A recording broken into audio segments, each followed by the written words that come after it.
নেহা নামে একজন পরী তার অত্যাচারী সৎমার সঙ্গে বাস করত। নেহা পরীর সৎমা ছিল অত্যন্ত বদমেজাজি ও দুষ্ট। সে নেহার উপরে অনেক অত্যাচার করত। নেহার কাছ থেকে জাদুর সকল লাঠিকে ছিনিয়ে নিয়েছিল। শুধু তাই নয়, নেহাপুরীর ওড়ার জন্য যে পাখা ছিল সেটাও তার পিঠ থেকে খসিয়ে রেখেছিল। একদিন নেহাপুরী তার সৎমাকে বলল, মা, আমি আপনার কাছে হাত জোর করে বলছি, পায়ে ধরে বলছি, আপনি আমার জাদুর লাঠিকে ফিরিয়ে দিন। আমার পাখাকে আমার কাছে ফিরিয়ে দিন। আমি জাদুর ছড়ি আর পাখাতে ভর করে উড়ে উড়ে অন্যান্য সকল পরীদের কাছ থেকে আরো অনেক জাদু শক্তি শিখতে চাই। আপনি আমাকে স্বাভাবিক জীবন যাপন করতে দেন প্লিজ। কি কি বললি? আমি তোকে জাদুর ছড়ি ফিরিয়ে দেব আর তোর পাখা আবার তোর কাছে দিয়ে দেব? তাহলে আমাকে বাড়িতে বসে মজাদার মজাদার খাবার তৈরি করে কে খাওয়াবে শুনি? জাদু দিয়ে প্রকট করা খাবার আমার মোটেও স্বাদ লাগে না। আজকের পর থেকে যদি আর কখনো কোনোদিন এমন কথা বলিস তাহলে মেরে তোর হাড্ডি গুটি ভেঙে ফেলবো।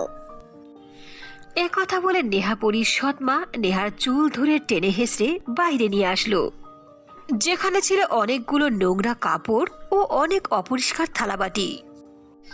তাড়াতাড়ি এগুলো সব পরিষ্কার কর, বুঝেছিস? এখন থেকে 2 দিন পর পর তোকে এক সন্ধ্যা খেতে দেব। পেট ভরে 3 বেলায় খাওয়াই তো, এর জন্য বুঝিস না। পেটে ক্ষুধা লাগলে তারপরে বুঝবি যে খাবার কোত্থেকে আসে। তোকে আমি যতই দুঃখ কষ্ট দেই আর তুই যতই কষ্টে জর্জরিত হোস না, আমার দেখতে খুব ভালো লাগে, খুব। এর চেয়ে অন্য কিছু থেকে আমার মনে শান্তি লাগে না। এ কথা বলে নেহাপুরীর সৎমা সেখান থেকে তার রুমে চলে গেল। নেহাপুরীর চোখের পানি মুছে দেওয়ার মতো এই পৃথিবীতে কেউ ছিল না। মা, মা, কেন তুমি আমাকে ছেড়ে চলে গেছো? দেখো আমার মনে কতটা কষ্ট। মা, তুমি মারা যাওয়ার পরে বাবা আর একটা বিয়ে করে এনেছে যাতে আমাকে ভালোবাসে, লালন পালন করে, কিন্তু কিন্তু আমার সৎমা একেবারে জালেম। ওর মনের মধ্যে কোনো দয়া মায়া নেই। এভাবেই নেহাপুরী কান্না করত আর সব কাজ নিজের হাতে করত। তার মনের মধ্যে সবচেয়ে বেশি দুঃখ ছিল এটাই যে সে পরী হয়েও মানুষের মতো জীবন যাপন করতে হতো। একজন পরীর যা বৈশিষ্ট্য থাকা দরকার সেটাই তার সৎমা তার কাছ থেকে ছিনিয়ে নিয়েছিল। এভাবেই দুঃখে কষ্টে তার জীবন চলতে লাগলো। একদিন নেহাপুরীর সৎমা স্বপ্নাপুরী আয়নার মধ্যে সাজুগুজু করছিল আর খুবই হাসছিল। আমি দেখতে কতটা সুন্দর। আমি আমার শয়তানি বুদ্ধি দ্বারা এই পৃথিবী যতদিন থাকবে ততদিন আমার সৌন্দর্য ধরে রাখবো। আমাকে কেউ বৃদ্ধ বানাতে পারবে না। কিন্তু মুহূর্তের মধ্যেই স্বপ্নাপুরীর চেহারা লালচে হয়ে গেল। তার চেহারার সকল সৌন্দর্যই ঢাকা পড়ে গেল। তখন স্বপ্নাপুরী বলল, এ কি, আমার চেহারা এমনটা হয়ে গেল কেন? না না না, এটা আমি কিছুতেই সহ্য করব না। আমাকে কিছু না কিছু একটা করতেই হবে। আমাকে বিখ্যাত জাদুকরণী সালাকার কাছে যেতে হবে। এরপর দুষ্ট স্বপ্নাপুরী বিখ্যাত জাদুকরণী সালাকার কাছে গেল আর তার জীবনের সব কথা খুলে বলল। আমি তো ভেবেছিলাম যে এই পরিরাজ্যে আমার চেয়ে শয়তান আর কেউ নেই। এখন দেখছি তুই তো আমার চেয়ে বড় শয়তান, শয়তানের গডফাদার। হ্যাঁ, আমি তো এই রাজ্যের নয়, আমি অন্য রাজ্যের পরী। অন্য রাজ্য থেকে সকল পরীদের শক্তিকে আমার ভিতরে নিয়েই আমার সৌন্দর্যকে এত যাবৎ ভরে টিকিয়ে রেখেছি। কিন্তু আমার শক্তি আর কাজ করছে না, তাই আমি আপনার কাছে আসলাম। আমি আমার সৌন্দর্যকে ধরে রাখতে চাই, আমার শক্তি রাখতে চাই সেই দিন পর্যন্ত যেদিন পর্যন্ত এই পৃথিবী থাকবে। ঠিক আছে, আমি অবশ্যই তা করে দিতে পারবো। আমার নাম হলো সালাকা জাদুকরণী। এরপর সালাকা জাদুকরণী সব তার হাতে কিছু বীজ দিল আর বলল, এগুলো হলো জাদুর বীজ। এই বীজগুলোকে এক এক করে তোমাদের পরিরাজ্যের সুন্দরী পরীদেরকে খাওয়াবে। এই বীজ যে পরী খাবে সেই পরী তোমার বাগানের সুন্দরী ফুল হয়ে যাবে। মধু পূর্ণিমার রাত্রের আগেই 100 পরীকে এভাবে ফুলে পরিণত করতে হবে। এরপর সেই 100 ফুলকে আমার কাছে নিয়ে আসবে। আমি সেই 100 ফুলে ফুৎকার দেব, জাদুর ফুৎকার। মধু পূর্ণিমার রাতে আমার পরানো সেই 100টি ফুল খাওয়ার সঙ্গে সঙ্গে সারা জীবনের জন্য তুমি সুন্দরী হয়ে যাবে আর সকল পরীর শক্তি তোমার মধ্যে চলে আসবে। সালাখা জাদুকরণের এই কথা শুনে স্বপ্না প্রচন্ড খুশি হলো। স্বপ্না পরি সেই জাদুর বীজগুলোকে বিভিন্ন রকমের সুস্বাদু চকলেট ও খাবারের মধ্যে দিয়ে পরিরাজ্যের সুন্দরী সুন্দরী পরীদেরকে খাওয়াতে লাগলো। ওই বীজ খাওয়ার সঙ্গে সঙ্গে সেই সব পরীরা স্বপ্নাপরীর বাগানের ফুল হয়ে যেতে লাগলো। এভাবেই প্রায় 99 জন পরীকে জাদুর বীজ খাওয়ালো। এখন স্বপ্নাপরীর বাগানে 99টি ফুল ফুটে আছে, এখন আর একটি ফুলের দরকার। স্বপ্নাপরী তার বাগানের মধ্যে খুবই আনন্দ করছিল আর ফুলগুলোকে পানি দিচ্ছিল, সে আনন্দে নাচতেছিল। নেহাপরি দূর থেকে তার সৎ মায়ের এই সব কার্যকলাপ দেখতে পেল, সে আশ্চর্য হয়ে গেল। কি ব্যাপার, মা ফুলের প্রতি এত যত্ন নিচ্ছে আর ফুলকে এত ভালোবাসছে কেন? আগে তো বাগানের সব কাজ আমাকে দিয়ে করাতো, কিন্তু এখন তার বাগানের দিকে আমাকে আসতেই দেয় না, ব্যাপারটা কি? ওদিকে পরিরাজ্যে এক এক করে পরীদের সন্তান হারাতে লাগলো। এই আমার মেয়ে জানো হারিয়ে গেছে, কোথাও পাচ্ছি না, কোথায় যে গেছে? ও বুবু, এ কি বলছো? তোমার তো একটা মেয়ে হারিয়েছে, আমি তো আমার দুইটা মেয়েকে পাচ্ছি না, আমি কি করব? কোন রাক্ষস যে এসেছে এই পরিরাজ্যে আর বাচ্চাদের কিভাবে গুম করছে, যদি একবার জানতে পারি তাহলে আমরা সবাই মিলে তাকে জানে মেরে ফেলবো, তাকে উচিত শিক্ষা দেব, জেলে ভরবো। আমার মেয়ে দুটা কোথায় গেল?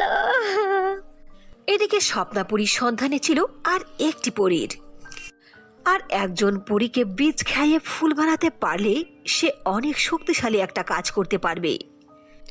এদিকে নেহাপরি কাজ কাম সেরে রাতে ঘুমাতে গেল, তখন ওই সময় স্বপ্নাপরি তার রুমে গেল আর বলল, নেহা মামনি আমার, সারাটা দিন কাজ করতে করতে তুমি একেবারে হাঁপিয়ে পড়েছো তাই না? এই যে নাও, তোমার জন্য আমি একটা চকলেট এনেছি।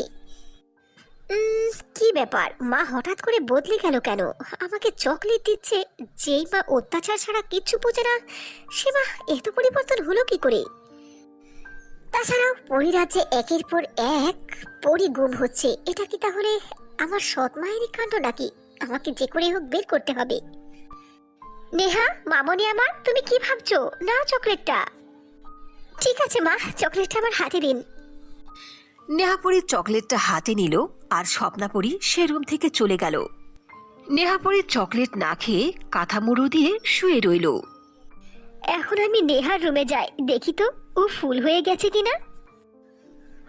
না না তো, ও ফুল কেন হলো না? আচ্ছা ঠিক আছে, ও বীজ যখন খেয়েছে হয়তো ফজরের আগে আগে ফুল হয়ে যাবে।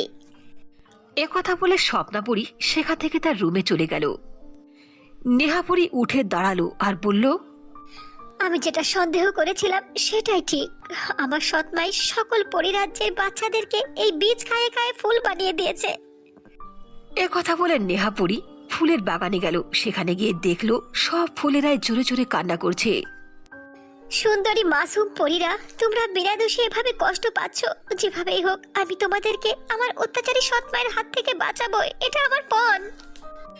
একথা বলে স্বপ্না পরীদের লাইব্রেরিতে গেল, সেখানে গিয়ে সে কিতাব খুঁজতে শুরু করলো। খুঁজতে খুঁজতে নেহাপরি জাদু নষ্ট করার কিতাব পেয়ে গেল। সেখানে লেখা ছিল 4টি কালো পাহাড়ের পদদেশে জিন ও ভূতের ছায়া আছে, ওই ছাই এনে যে কোনো জাদু করা জিনিসের উপর ছিটিয়ে দিলে তার জাদু নষ্ট হয়ে যায়। কিন্তু 4টি কালো পাহাড় পাড়ি দেওয়া অনেক কঠিন ছিল। নেহাপরের কাছে অন্যান্য পরীদের মতো জাদুর ছড়িও ছিল না আর পাখাও ছিল না, এরপরেও সে সাহস হারায়নি।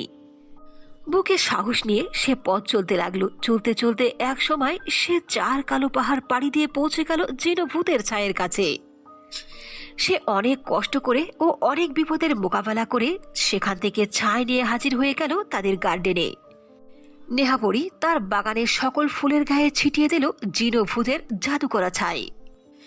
সঙ্গে সঙ্গে জাদুকৃত 99 ফুলটি পরিতে প্রকট হয়ে গেল। নেহাপরি, তোমাকে অনেক অনেক ধন্যবাদ, তোমার কারণে আমরা আমাদের নতুন জীবন ফিরে পেলাম। এরপর সেখানে স্বপ্নাপরি চলে আসলো আর এই সবকিছু দেখে তার মাথা হিট হয়ে গেল। নেহা, তোর এত বড় স্পর্ধা, তুই আমার দেওয়া চকলেট খাসনি, এজন্য তুই এমনটা করেছিস, তুই আমার সঙ্গে চালাকি করেছিস, তোকে আমি খুন করব। যখনই স্বপ্নাপরী নেহাপরীকে আক্রমণ করতে গেল তখনই নেহাপরী তার হাতে থাকা জিনভূতের জাদুর ছাইকে ছিটিয়ে দিল তার সৎমায়ের গায়ে। সঙ্গে সঙ্গে তার সৎমা একটি কাঁটাযুক্ত গাছে পরিণত হলো, আর ওই কাঁটা তার সৎমায়ের গায়ে একের পর এক বিঁধতে লাগলো, আর ওই গাছ থেকে রক্ত বের হতে লাগলো। সেখানে ৯৯ জন পরী সহ ওই পরিরাজ্যের সকল পরী উপস্থিত হয়ে গেল। আর নেহাপরীর নিঃস্বার্থ এই মহান কাজের জন্য সকল পরীরা মিলে ধন্যবাদ জানালো ও তালি বাজালো। নেহাপরী, তুমি হলে এই পরিরাজ্যের রানী পরী হওয়ার উপযুক্ত পরী। আজ থেকে তুমি হলে এই পরিরাজ্যের রানী পরী। আমরা সবাই তোমাকে এই পদে ভূষিত করলাম। রানী পরীর জয় হোক, নেহা রানী পরীর জয় হোক, জয় হোক নেহা রানী পরী। এভাবে নেহাপরীর জীবনের সকল দুঃখ কষ্ট দূর হয়ে গেল। সে সুখে শান্তিতে বাকিটা জীবন কাটাতে লাগলো।